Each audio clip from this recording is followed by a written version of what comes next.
শুনেন, প্রত্যেক দিন রাতে ঘুমানোর আগে আমাদের ব্রেইনের মধ্যে একটা দরজা আছে, দরজা।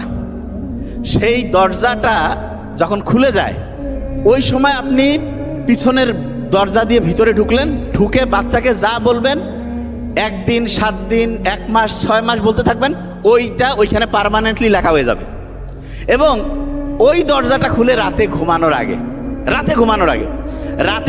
আগে আপনি আপনার বাচ্চার সাথে একটু গল্প করেন, 2 মিনিট করেন, যে বাবা ইনশাল্লাহ তুমি খুব অসাধারণ হচ্ছ, মা তুমি খুব অসাধারণ হচ্ছ, তুমি সামনে ইনশাল্লাহ এইটা করবা, পজিটিভ কথা বলবেন। আর আমরা কি করি?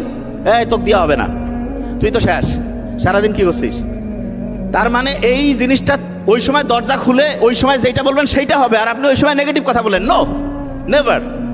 ওই সময় যাই বলেন পজিটিভ বলবেন, কারণ ওইটা একদম ওই সময় লেখা হয়ে যাচ্ছে।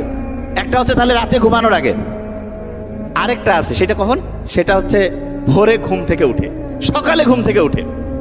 ওই সময় হচ্ছে ব্রেইনের মধ্যে যে দরজা আছে সেই দরজাটা খুলে গেল, আপনি ওই দরজা দিয়ে ভিতরে ঢুকলেন, যা বলবেন সেইটা ওই সময় আস্তে আস্তে লিখিত হয়ে যাবে। তাহলে বলেন তো, আপনার বাচ্চার মাথার মধ্যে যদি একটা পজিটিভ জিনিস দিতে চান, রাতে ঘুমানোর আগে দিলে কাজ বেশি হবে না কম হবে? এই কথা কন না কেন? বেশি। ভোরে ঘুম থেকে উঠে যদি বলেন তাহলে বেশি হবে না কম? আচ্ছা।